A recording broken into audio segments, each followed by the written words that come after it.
Le plus grand événement annoncé de la fin de l'année 2019 a bien eu lieu ce vendredi 13 décembre. Devoir constitutionnel oblige, Félix-Antoine Tshisekedi est venu rendre compte de sa gestion de l'État en tant que garant de la nation aux parlementaires réunis en congrès. 403 députés et 89 sénateurs présents, le quorum est atteint, la plénière peut alors commencer.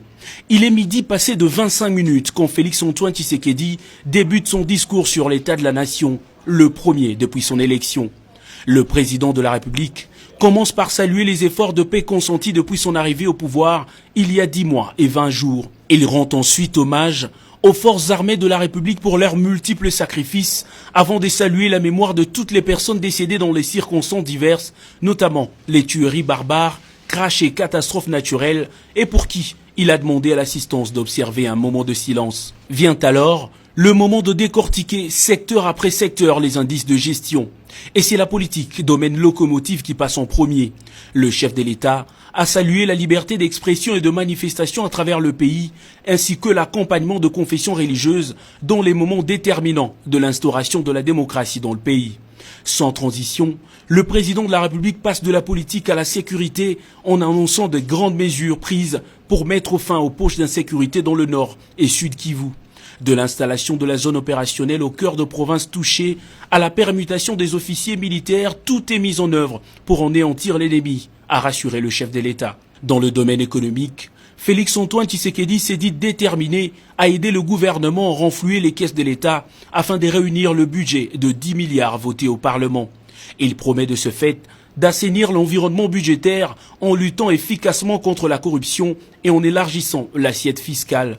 Une autre grande décision annoncée, c'est la mise en place d'une juridiction pour juger les faits de corruption.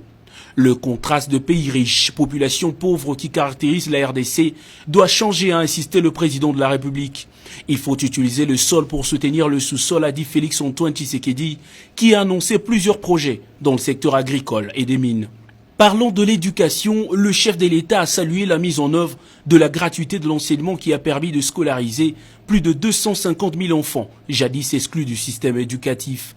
De l'acquisition du matériel médical pour les centres de santé du pays à la construction de logements sociaux, plusieurs projets annoncés ont déjà été réalisés dans divers secteurs. Le Congo, avec son potentiel, représente la réponse à plusieurs défis majeurs du monde, a poursuivi Félix-Antoine Tshisekedi, qui s'est félicité de l'image reconstituée du pays dans le continent et ailleurs à travers une diplomatie agissante. Pour les années à venir, le 5e président de la RDC veut faire de l'armée congolaise une armée puissante. Il veut également réviser le plan de la réforme de la police afin d'avoir une police véritablement républicaine. Son autre objectif immédiat, améliorer le système fiscal et construire une économie forte grâce à l'amélioration du climat des affaires. Dans sa conclusion, Félix-Antoine Tshisekedi décrète 2020 l'année de l'action, de la justice pour tous et du combat contre la pauvreté. Après 2h34, le grand oral s'achève. Le garant de la nation s'est bien acquitté de son devoir de redevabilité.